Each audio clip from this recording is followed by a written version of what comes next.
Hello, good morning, everybody. My name is Tina Abbey, and I'm the Associate Director of Alumni and Constituent Engagement. Welcome to St. John Fisher College's fifth First Friday lecture of the 2020 and 21 season.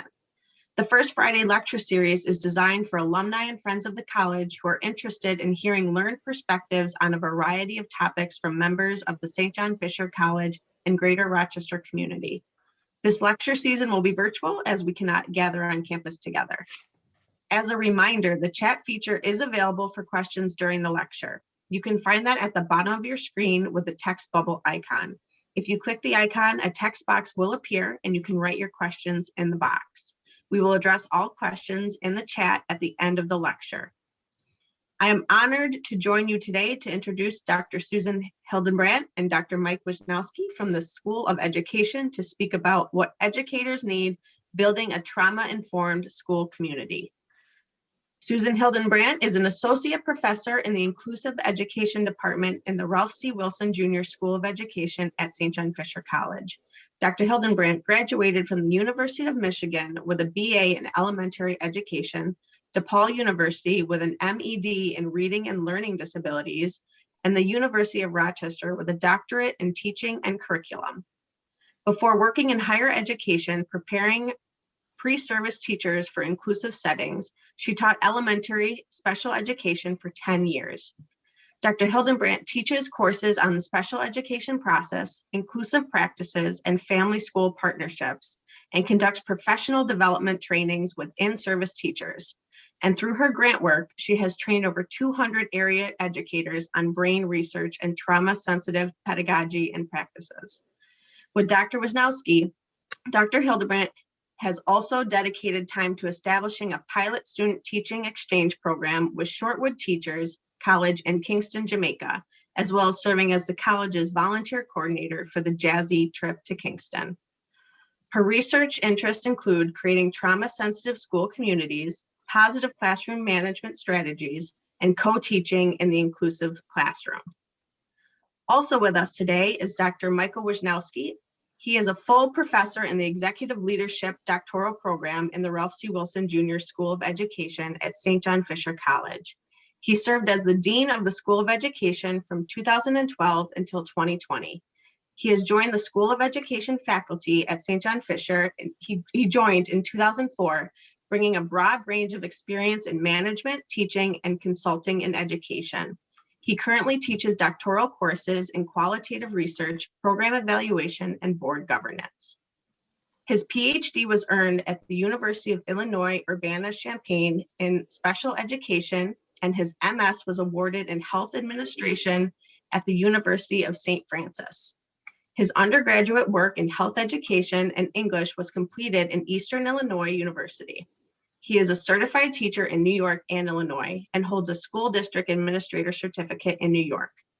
His commitment to excellence in service throughout his career has led to numerous awards, including the Distinguished Alumni Award from the University of Illinois, Leadership Award from Geneseo Central School District, the Community Impact Award from the Advocacy Center of Greater Rochester, and the Educational Alumni Medal for Outstanding Doctoral Student from the College of Education at the University of Illinois. He has worked as a co-PI and external evaluator on grants from the National Institute of Health, the United States Department of Education, and National Science Foundation. He also has conducted multiple program evaluations for school districts in the Western New York region. Please join me today in welcoming Drs. Hildenbrand and Dr. Wischnowski. Thank you. Well, good morning, everyone. I'm going to go ahead and get us started with our presentation today. Again, we're going to talk to you a little bit about a study that we have been conducting, a gap analysis looking at what educators need to be trauma sensitive or trauma informed. Some of the outcomes that we hope to reach today is I'm going to do a brief review of trauma, some of the definitions, and talk about the prevalence of childhood trauma in the United States. Talk a little bit about the brain and what happens to the learning brain when students are impacted by trauma. And then Dr. Wischnowski is going to take over and present some of our initial findings from the gap analysis research project that we have been doing over the past couple of years. So this slide kind of gives you an idea, and this is pre-COVID. These are statistics that have come out of SAMHSA that tell a little bit about the prevalence of childhood trauma here in the United States. And as you look, the national average in 2015 was 9.2 victims out of 1,000 children. If you look at how many children in the United States are affected by physical abuse, it could fill every seat in 9 stadiums. 1 in 4 high school students has been in one fight. 1 in 5 high school students has been bullied. 1 in 6 have experienced cyberbullying, which is a newer, much larger, harder to get our arms around problem. 19% of injured and 12% of physically ill youth have PTSD. And more than half of the United States families have been affected by some type of disaster. I'm going to make a statement here that that number is now 100% of families in the United States due to COVID. So as you can see, the childhood trauma is very prevalent here in the United States, sadly. And one of the ways that we identify childhood trauma is through the Adverse Childhood Experiences Survey, called the ACEs, which I'm certain many of you in the audience have heard of. And it looks at 10 different markers of different types of abuse and household challenges that children have experienced before the age of 18. And they fall under emotional, physical, and sexual abuse. And some of the challenges in the household have to do with seeing violence against the mother in the home, substance abuse, mental illness, physical separation, which could include divorce, and neglect. And determining from 1 to 10 how many ACEs a student has also can impact. The more that they have, there is a larger impact on both their physical and mental health, as well as how well they do in school. So this is something that educators use to try and determine their school, their districts, what kind of traumas have occurred, as well as the number of traumas. And then I would, again, be negligent if we didn't talk about COVID-19 in terms of trauma today. And COVID-19 has really been termed as a collective trauma. And that means that it is an experience that everyone is experiencing, maybe not in the same way, but it affects us all. And some important things to think about when we think about COVID-19 is another statistic that says 78% of child abuse and neglect is perpetuated by the children's parents. And now, because of stay-at-home orders and virtual schooling, many students in the country and in our own area are in social isolation with those parents. So if you think about most of the majority of abuse and neglect is perpetuated by a family member, you can see how that might be more prevalent.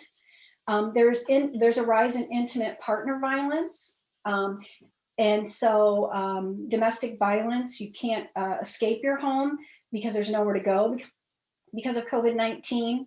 And again, we know jobs numbers came out yesterday, unemployment came out today. There has been devastating economic consequences due to COVID-19 impacting this trauma. And again, there's mental health challenges and substance abuse have increased. I know for certain, I'm confident saying this, that we really don't know yet the impact that COVID-19 and the pandemic is going to have on our families and our children long term. So this is something that we're really going to have to keep an eye on. So we already had a situation in terms of childhood trauma that was pretty bleak and frightening. And then now we put the pandemic on top of it. And I think that we have a situation that really needs the support of our educators and educational system. So I wanted to review a little bit about what happens so you can understand what might be happening to our kids in schools right now and who are also suffering from traumas that may not be due to the pandemic. But there's something called the stress response system.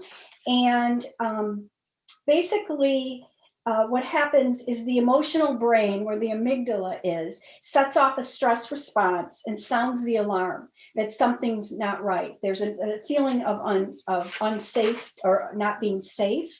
And it may be an unconscious response. And then our thinking or upstairs brain kind of looks at the threat and decides if it's real or not. And then usually what happens is our thinking brain goes offline while we start to respond to it. And then when we have overcome or kind of put in perspective what the threat is, our thinking brain shuts it off and we calm down. So usually what happens is it keeps us safe, but we're able to come back to regulation so that we can go on. And in a child's case, they can get into their learning brain. But what happens when they're under stress and trauma, their emotional brain, it becomes overwhelmed and they can no longer do things that are needed to be in school. And not every experience will set that off, but when it happens, they're overcome, and fight, flight, or flee goes into effect even after the threat has passed or the perceived threat. Okay, so there's something called hypervigilance. So when you look at this diagram here, basically to be in school, to be connecting with others, to be learning, we need to be in the thinking brain. If we're in the emotional brain, then learning is not going to happen. So some of the responses that we might see in the classroom or educators might see is things like fear, anxiety, and worry, difficulty concentrating. They might be angry, or they might completely disengage. They might have physical responses, because we know when we are stressed, we release cortisol, which suppresses our immune system. So that might be happening. We might find students that are not having positive or good sleep patterns. So they may be overly tired, and they again might be hypervigilant and be overreacting to situation in the classroom. And again, some responses to these, they could fight, or they could be a student that is disruptive or aggressive. They could avoid tasks, or they could freeze and be a student that's really difficult to reach. So if they're under a complex trauma or a trauma for a long period of time, again, there's an overreactive emotional brain, and that thinking brain is not being engaged. Sometimes we call them upstairs and downstairs brains. We need kids to be in their upstairs, higher level thinking, executive functioning brain in order to be learning. So why Mike and I really wanted to do this study was, there is a way out, right? Traumas are going to happen. We can't always make or stop a trauma or get in the way of a trauma occurring, but how we react in the educational system can help those pathways of the brain afterwards, and to help students remain or be able to return to the thinking brain. If we do not react in a way that builds resilience and stronger connections, so if we build resilience, there'll be recovery and they can grow. A brain can grow and heal. So we need to be thinking about trauma as something that we can heal from. But if we don't, students can remain in distress, they can decline, and they can start to have maladaptive functioning behaviors. They could find ways to make themselves feel better. That's for substance abuse and things. So we have a role in education. We need to understand our role and the power of our role in order to help students emerge from trauma, or support them when they're in their traumas, so that they can once again be successful, both emotionally, academically, in school. So knowing this, even before COVID-19, Mike and I thought, you know what, let's do a gap analysis study about what's the current state of trauma-sensitive strategies and student support in 2 northeastern cities. So we have been funded twice by the Wyman Potter Foundation, and we started in, I believe, 17 through 19, and we actually worked with 6 school districts. We did 18 focus groups. We did a rural, urban, and suburban district or school in each of the regions. And so we did 18 focus groups. Oh, I'm going to go back and look at that one again. We looked at the 3 focus groups in each of the schools or districts. We did questioning with administrators, teachers, and related service personnel. So people like social workers, mental health counselors, speech and language. So we looked at everyone, asked them the same set of questions, discussed the same things to see if it could emerge what they say they're doing and what they need.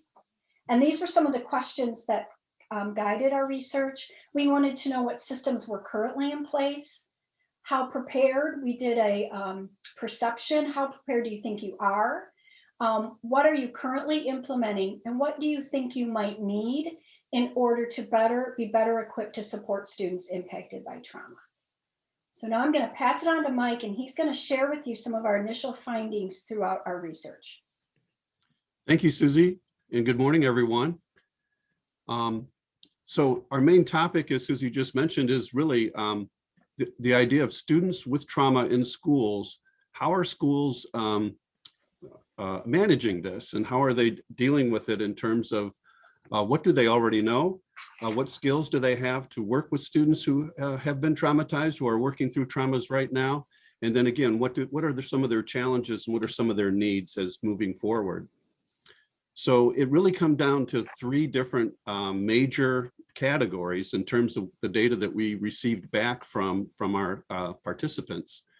The first one was really identifying student trauma, and then their responses to students with trauma, and then challenges serving those students. So in that first category, there were some subcategories that came through the qualitative data. And that was really, how do schools identify that kids actually have trauma? So the major response to that particular question was almost every school now has a child study team or something that related to that term.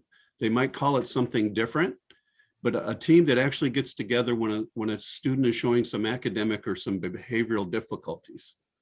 So sometimes that's called a student support team. It could be a part of their response to intervention.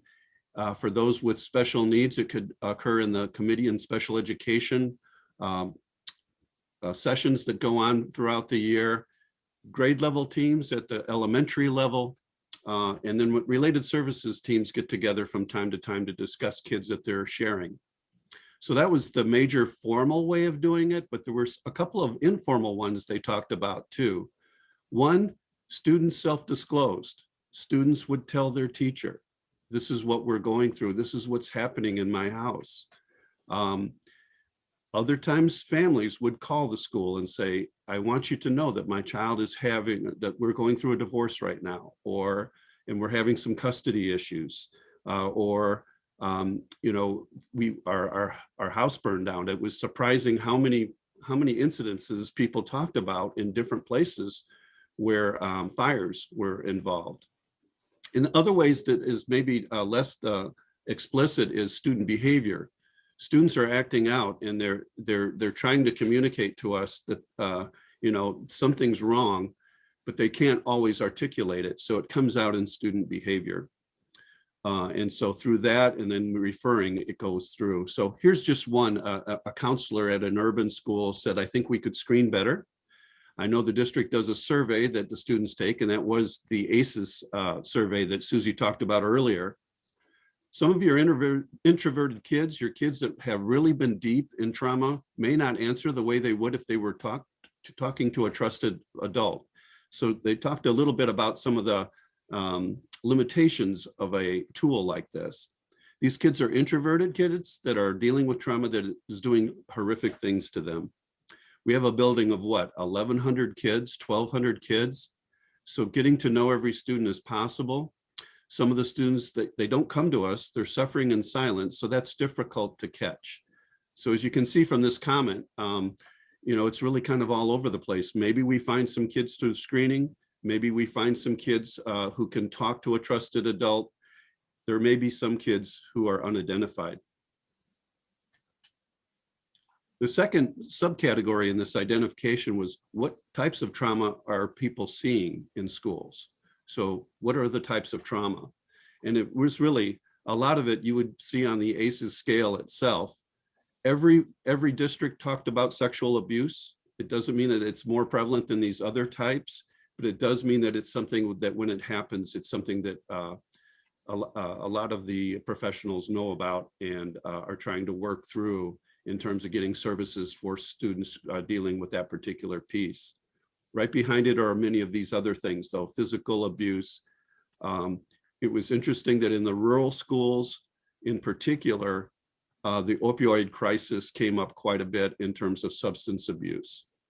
A lot of schools are dealing with kids who are in poverty. I would say every school, suburban, urban, or rural, have kids on free and reduced lunch, but even deeper poverty than that particular indicator might suggest. And then we saw some of these other things too. So many of the ACEs have incarceration in terms of often these things are interrelated. So the same person who might have had an overdose and is an issue at the house could also have violence at the house, could also have possible incarceration as a result.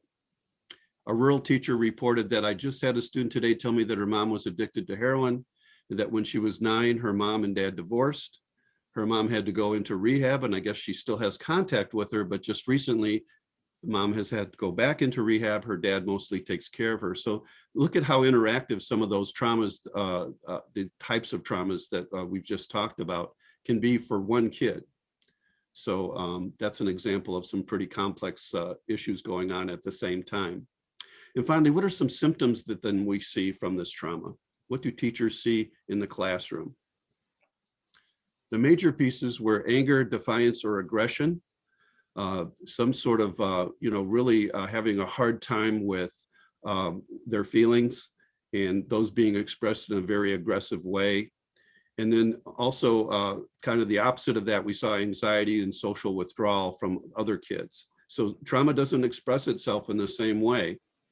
As far as academics were concerned, the lack of focus and the ability to learn was very much a concern for some of these kids. And then difficulty with relationships, not only with their peers, but with adults in the school. So again, a lot of these interrelated. So grief came up as an emotional reality for some kids. A rural teacher, again, described her sadness for a young boy who struggled academically, especially after the weekend. She attributed it to his father's behavior. Every Sunday, dad let him down, like didn't pick him up from mom's. Every Sunday, Monday, you would see it. He would actually, it wouldn't even just be the defiance and the acting out. He would come and say, Dad didn't pick me up again today. It was just that every Monday you knew it was coming, kind of a thing. And it's sad, even at 5 and 6. And a colleague then chimed in the focus group. I think we're really sensitive to holidays too. When things like that are approaching, or at the end of the school year, you can sometimes see that change in behavior and anxiety. So it was interesting that the teachers could kind of track this in terms of some certain times that things would occur. So the second big category was, how do we respond to trauma? And here were some direct strategies for students with trauma. The number one that came from almost every focus group was, you have to have good relationships with your students. Teachers talked about how kids would be more relaxed with you if they trusted you. They talked about how important it was to have that rapport on the social emotional side that often could be the key to them to relax and actually learn while they're in the classroom. So the social, emotional, and the academic are very much interrelated. They all respected their counselors. One of the tragedies, I think, of the modern budgeting issues that go on in schools is that elementary counselors are often the first on the chopping block, or often can be on the chopping block. And a lot of elementary schools say that the needs that they're seeing at younger ages is increasing. And they really, those that had elementary counselors were so grateful that those professionals were available to help them and to help these students. And the other big one was professional collaboration. You know, we say it takes a village. And in this case, for kids who are really struggling like this, the professional collaboration that went on between the professionals to help a child and to get services for a child was really critical. And that was the administrators as well as the counselors, as well as teachers, and then outside folks as well. So, for instance, what you want to do is establish those long-term relationships. And this is from an urban teacher, because one of the biggest things that our kids lack is stability in their lives. We're the only stable place that you will see. You'll see kids coming in and they'll eat breakfast and then they'll leave. This is where they're getting their breakfast. She emphasized that students may come to school because the food is available. In addition, this is where they know that they have a set schedule every day, that there's that structure in place, that we know that kids, like adults, infants, we all like structure. And so we're that structure. So that kind of just shows you how important an adult can be in a student's life who may not be parents or may not be family, but can still provide some structure when it's missing. And I think we can talk about with COVID, that structure's gone or almost gone. So it's really important no matter what, but I think it's going to be even more important as we start to approach more normal, or what we consider our new normal schooling. Absolutely. So those were the direct strategies. The next piece I want to look at is that there are organizational supports. We're going to move the camera back a little bit, and what can be there organizationally that may not be direct strategy for a student with trauma. So the big piece here was interagency collaboration. More and more we see schools really working with outside agencies, often in the mental health field, but they can be physical health, medical situations. It can be the police. It can be other social service agencies that can help. Child and Protective Services was mentioned several times as well. And the other big organizational support had to do with hiring, and really they really appreciated the additional staff that administrators have been able and the boards have been able to bring in to support what seems to be a rising need in social and emotional issues with kids. An urban administrator asked, how could you not embrace trying to deal with trauma without teaching to the whole child? So this idea of the whole child, that a child just doesn't come in and all we're concerned about is academics, is really been a kind of a philosophy that a lot of our schools that we talked to embraced. She insisted that everyone here is very mission aligned, and the mission being whole child, and that they really do whatever it takes for kids. As long as we give them the resources that they need, which we don't always. Obviously, we need more support around how to deal with trauma, but as long as they feel supported and we're there for them, things have been working pretty well. And then finally, for this particular category, professional development was key.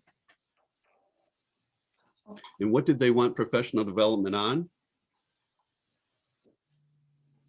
The number one thing was really the classroom practices. When a child is acting out, a lot of it having to do with behavior, or when a child just discloses their situation, what do I do?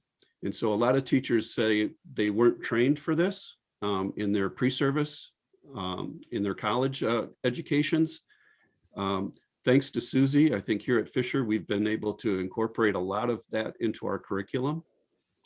But it's still fairly new. And so for a lot of veteran teachers, how to really think about children with trauma in a new way and what it means for their academics is still a fairly new thing. And then some of these other issues we see here, restorative practices, building a system of support, resilience, behavior management also came up.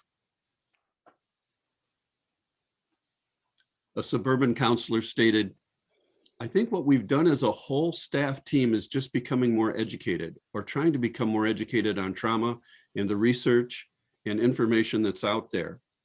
I think we're learning about what's most current and recent, and just by using that information and integrating that into our practice to help support our students and educate our staff to feel comfortable and be able to respond to kiddos who are in crisis or who experience trauma.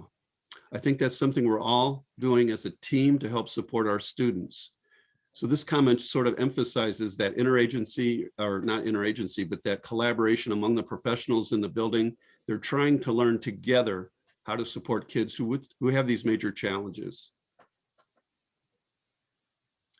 The last of the big three categories were the challenges that they're facing as a school in terms of working with kids, with students with trauma. So there are classroom challenges. And the big one they felt that comes through most of the focus groups were scheduling and time to address social emotional learning. Some of them have had some training in what we call crisis intervention strategies, but those crisis intervention strategies do require some time to work with the child who may be melting down in a classroom. Having time to really meet to discuss some urgent issues and some emergencies that might be going on for some kids can be as well. And there's only so much time in the day. That whole idea of the teacher is expected to be doing so many things more, it seems, these days than in the past. So that was the big one. But some of these other pieces came in as well in terms of differentiation of instruction for kids who may have trauma, some discipline issues. Do I have enough help in the classroom? We saw how much they appreciated the help, the extra help that they were able to get from time, but there were still some situations, some focus groups that talked about, we don't have enough help really right now to work forward. A suburban teacher working with a student with frequent aggressive outbursts stated, it prevents the learning of all the children around them. Also, almost all of the older children in this building, they know who the child is that is in need, and that precipitates the shelter in place, and that's sad. Actually, while we were doing the focus group, they had gone into lockdown. When Susie and I were doing the focus group because of a child having a really severe behavioral reaction. I have to say they're incredibly generous about it. She's talking about the kids, the other kids. They try to ignore it, but they know. It's so often and so severe that they know. And that's got to be devastating for that family. So you see in the Sure, rural go ahead. areas, we found that we were in some of the smaller rural districts that we were in. Everybody knows everybody, which is great in some ways. But when something happens, like you hear about a fire or an arrest or an overdose, everybody knows exactly who it is. And that can be supportive, but it can also be, like she said, it can also be devastating for a family because everyone's business is kind of out there in some of those smaller, more close-knit rural communities. That's for sure. We talked about organizational challenges, moving the camera back again out of the classroom and just into the district in general. And two kind of interesting things came forward. Incomplete or inconsistent training. So it's sort of, they really were asking for more professional development around trauma. And the one that kind of surprised us a little bit, we didn't anticipate, a lot of the professionals talked about how social media has exacerbated some traumas for some kids. Social media also came up when it came to identifying. Sometimes the only way somebody found out that the child might be going through a severe situation was through social media. So it was sort of an identification pattern, but also the cyberbullying that can continue after school's over, and some of the continuation of rumors. It's just exacerbated through social media and really has hurt kids further and hurt families further because of that opportunity. A lot of some re-traumatization due to the prevalence of bringing it up on social media. So it triggered more frequently due to social media. Not enough mental health resources was also pretty common throughout the focus groups. People feeling that they don't know enough internally on mental health and that they need more help from the outside on that particular issue. An example of a research issue was provided by an urban teacher. There's never follow through. You go to a training and they'll tell you, well, there's a problem and here's what the definition is, but there's never any, oh, we're going to hook you up with this healthcare agency. It's going to come in 2 times a week to see. There's never any type of follow-up to solve the problem. They just tell you, oh, here's the problem, but they don't really give you the resources to deal with it. So you can hear the frustration in this particular teacher in terms of the need for more resources in this area. And we also saw sometimes within the groups, the administrative team and the service providers, like the mental health counseling and the counselors, received training, but the teachers didn't receive the training. And so there was a mismatch between, so sometimes they knew more at certain levels or had more consistent training than not everybody was sharing the same language around trauma. And they said it was kind of like a bullseye, that they had training. One person had a really good training through the district, or maybe they found a webinar online, but again, not a lot of consistency on getting the same trainings across school communities. And finally, the third subcategory under challenges is this whole idea of secondary trauma or compassion fatigue. And here I just have several quotes that kind of back this up, that when you're a professional, it's almost like our first responders dealing with COVID right now. You know, how much can you do? How much reservoir do you have to continually deal with some of these traumas that occur over and over again in a particular classroom or in a particular school? So here's just some of those comments. There's a lot of staff fatigue over this. It's very taxing to always be talking about these things.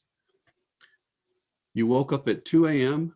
We've all done this. You're thinking about that child and are they sleeping? Are they cared for? Are they coming back tomorrow? I feel like I should be more shocked. I'm desensitized to it, almost like jaded. I felt myself becoming jaded. They really don't have control over their actions. And then afterward, they're so sorry and they're picking it all up. It's really heartbreaking to watch a young kid go through that. We get into that mindset where we have to fix the trauma that happened to them, but really we need to teach them how to be resilient, because it's likely that more trauma is going to happen. So how can we help them become more resilient to face it all next time? We did one of our focus groups the last day of school with all three groups.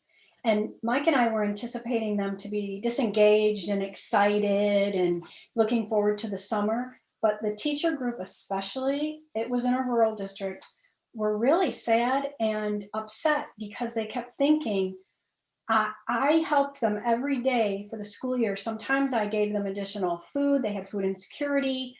What are they going to do for the next 3 months? Who's going to be that person for them? So it was actually, Mike, do you remember, a really sober group? Yeah. And we were surprised by that, but we understood it. And then I just want to mention one other thing about the person who said they're desensitized. You have to be really careful with that. The literature on compassion fatigue, and Mike was right, it actually grew out of the medical profession, this secondary trauma, vicarious trauma, compassion fatigue, for someone who's a caregiver for someone maybe that end of life or just severe illness. So, and then it kind of moved into the educational system as well. But they talk about something called the silencing effect. And we have to be really careful that our teachers don't get so traumatized by the traumas that they're seeing. And it's more their inability to really make an impact, because similar to what the last person said, we can't always eliminate the trauma, or just sometimes the things that we hear and see that children have happened to them is overwhelming. But the silencing effect is when you are so traumatized that you actually stop hearing or seeing the signs of trauma in your students, and you might miss something. So that's a danger to the students that you're serving. So it's really important that administrators and people that support teachers or other people that are doing the job of working with students impacted by trauma are taking care of their needs too. Because if they go into burnout so severe that they have a silencing effect, then that could actually be to the detriment of students. If we miss a sign of abuse or something, that would be really harmful. What we hope is that they have compassion satisfaction is another term they talk about, where you know your job is hard, but you know that you're doing the best that you can for who you are serving. And even though you may not see huge results, you know, and you get satisfaction in your job. Then compassion fatigue, and then burnout happens. So we have to make sure that as a school system, we are supporting those that work with students impacted by trauma, so we don't succumb to the secondary trauma compassion fatigue ourselves. Yeah, I think the key word in that last one too is the word fix. I think teachers are by nature fixers. We think we need to fix every thing. So when that becomes, too much, there's just too much of it, and we can't fix everything, that becomes so frustrating sometimes. So that mindset of the fixer is a kind of an important thing to unpack sometimes and talk about with others. So what are some of the implications of our study? We know that formal processes for identifying students impacted trauma are effective, that we do identify kids pretty quickly once we know, and a lack of a formal process and instrumentation is problematic. Of the 6 districts we looked at, 3 of them used the ACEs survey as a screening tool. The other 3 were sort of aware of it, but they didn't use it particularly in any kind of formal way. Some of the districts talked about they had to fill out a form. Others I just went and talked to Karen. Karen's a social worker. I just told her. So it was a real informal, not real documented of how many times you've discussed this child in some cases. This whole issue of who needs to know was this came as a real kind of a strong theme throughout the focus groups too, is, okay, an administrator finds out that a father has been arrested. So who needs to know that? Or so does he tell the teacher? Does he tell the counselor and the teacher? Does he tell the counselor, the teacher, and the teacher aide? So this whole issue of trying to protect a child's privacy and a family's privacy, at the same time trying to give some context as to why a child may be acting differently or having a rough day. And so they all kind of struggled with that, and it was very relative. It was very context specific, but they all seem to have a hard time with good intention to try to protect the child and the family. And at the same time, what do we need to know to serve the child the best? And research tells us that you don't need to know the trauma. You just need to, you don't even know if they had trauma. You just need to read the signs of a student that is struggling and offer the supports, but that's hard. Sometimes you just want to know, and teachers really want to know. Sometimes a student will disclose to a social worker and ask not to tell, so the social worker can't. And like Mike said, they just think that they need that piece of information to do the best job. And so it was frustrating for them. The issue of sexual abuse came up in every district. So we know that that is still, it's a kind of a taboo subject to talk about and a tough subject to talk about, but it's there and kids are dealing with it, and it has some issues that are showing up in schools. Kids are having some behavioral issues and just some learning issues because of what's going on. And then we have to wonder what's going on with COVID. Coming from an alcoholic family myself, I just have wondered what would it have been like to be in the house with my dad constantly, in terms of physical abuse and emotional abuse. He was at the bar a lot, but what if he was in my house and he couldn't go anywhere and we couldn't go anywhere? What would that have been like? So this whole issue of COVID is, again, something we really need to look at. Behaviors identified by participants range from aggressive to withdrawing. So that you see it comes out in different ways, and people see it in different ways. And then what's so important is, number one, building relationships with kids. The best teachers, counselors, administrators, they know their kids. They make a point of doing that. Some teachers talked about how kids who they had in 3rd grade We're now in 8th grade and we're still coming back to just say hello and touch base with them because that teacher made a difference and that teacher knew them. Interagency collaboration is a key. A school can't do this by itself. We need these outside agencies. You're seeing the community schools movement in the last 10 years or so really take some traction. So this interagency collaboration is key for these kids in particular. Everyone identified the need for more professional learning. Barriers include how to implement trauma-informed practices with the current academic and social emotional expectations. So just the amount of curricular changes that go on in a school in a given year can be overwhelming for some professionals. This whole issue of social media and this whole issue of compassion fatigue were two other issues that we found in the study. So that was it in a nutshell. And we can open it now for some questions.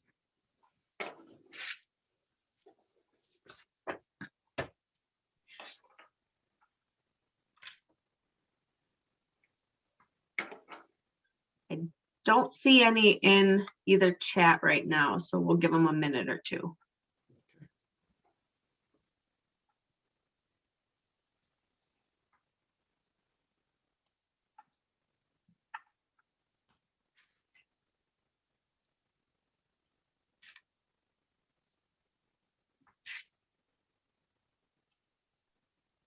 I think we just explained it so well, Mike, that there's just... You must have. We do have one question that just came in. Did anyone have any strategies for the social media issues? We didn't really ask them what they thought they should do necessarily. So we just asked them some of the barriers that might have come into place. We didn't really get to that, right, Mike? We didn't really ask them, what would you do instead? No. We basically were just trying to get a handle on what they had in place, how they identified the students, and what they thought they needed. And they thought they needed some strategies to do that, but we didn't really ask that question. No, we really identified it as a challenge. Yeah. That it added to the challenges that schools were facing in addressing those kids.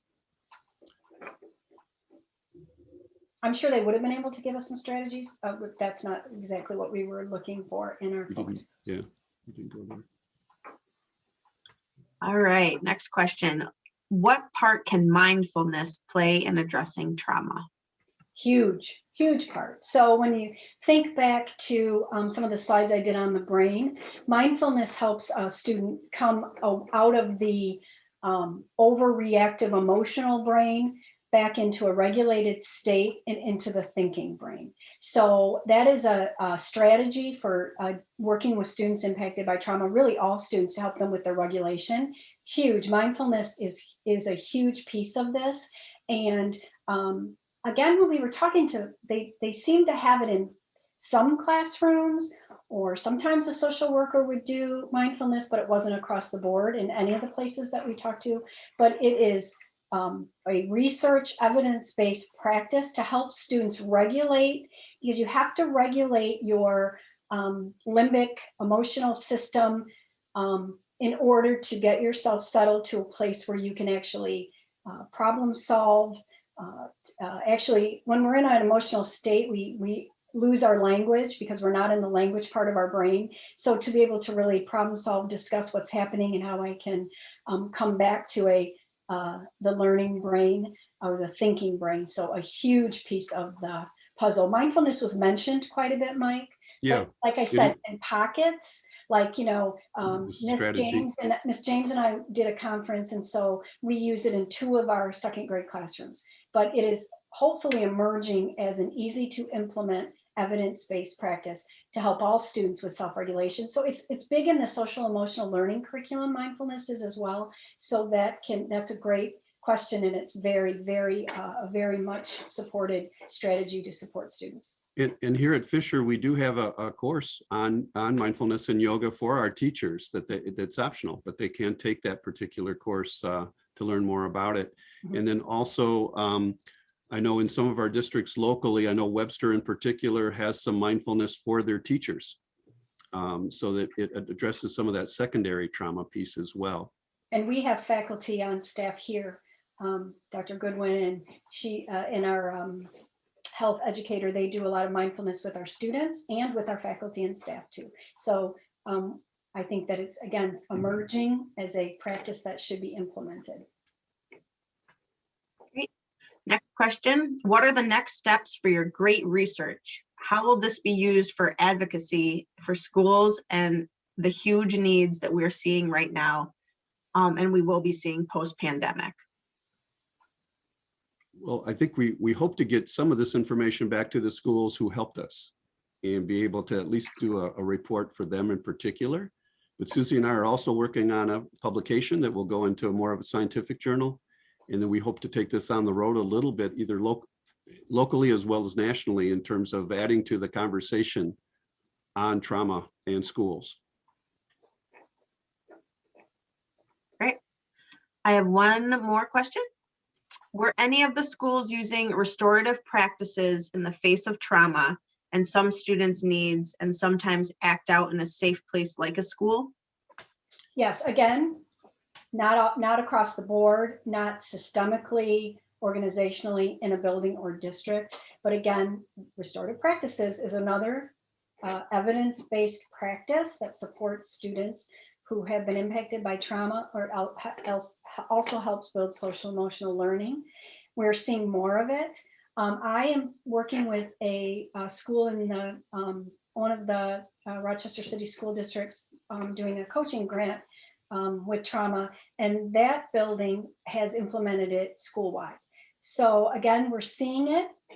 I wish we would see more of it, and it is, again, a very great practice. It helps problem solve how to repair relationships. And again, one of the biggest themes that came out of this was about relationship building amongst teachers, students, and the community. So it's a very important strategy that is evidence-based. And I think too, one of the things that came out in the challenges wasn't a huge one, but when it was mentioned was the fact that, again, that inconsistency in training around restorative practice and some of the confusion around how it works. Mm-hmm. So I think as we get, as it gets more implemented, it will hopefully become get a better grip on being able to have it more generally used amongst our administrators. I think this is a follow-up to that question. Were there any differences in comparing the two regions? We haven't gotten down to that level of it yet. I think that we might have, I don't know if we're going to have differences between the types of school districts. We really were looking for, I think, Mike, unless I'm speaking out of turn, this first go around, we were kind of looking for what was consistent across everything. Yeah. I think there's some subtle differences, but we haven't, didn't prepare those for this presentation today. I think preliminarily, the one thing that I noticed was that the rural districts did talk about the opioid crisis. Mm-hmm. And that I didn't see substance abuse was mentioned in the other places, but often in a more general sense, where in particular, it seemed like the rural districts were suffering more, or at least be articulating more about that particular issue. But we do need to do some more data coding to see exactly how those, if those comparisons really make a big difference. That is all for questions. Okay, and we just wanted to leave you with a final thought that kind of puts everything together. It's from Dr. Bruce Perry, who is a psychiatrist. He wrote the book called The Boy Who Was Raised as a Dog and Other Stories from a Child. And he is one of the most prominent people that talks about childhood trauma and has for years. And he just says that the more healthy relationships a child has, the more likely he will be to recover from trauma and thrive. Relationships are the agents of change, and the most powerful therapy is human love. So just going back to, we really wanted to help, we really hope that when we finish all of our analyzing and getting it out there, that we have helped districts and schools find ways to build these relationships, because that's really what it's all about. Great. Well, thank you both so much for joining us today. We greatly appreciate all the information. This is a fascinating topic, and we hope to continue the conversation with both of you as your research continues, especially after COVID. Thank you. As a reminder, we will add this recorded lecture to our First Friday archives when it's available. If you have any further questions for Mike or Susie, please email the alumni@sjfc.edu box and we will happily funnel it to them. Our next lecture will be on Friday, April 16th, a little bit later in the month than our first Friday to accommodate Good Friday. And so we can showcase our School of Arts and Sciences Student Symposium with Kristen Picardo and some students. So please keep an eye out in your email and social media for further information. And again, thank you both to Mike and Susie for joining us today. Thank you for having us. Thank you. Have a nice weekend, everyone. Stay well. Thank you. You as Take care. well. Bye-bye.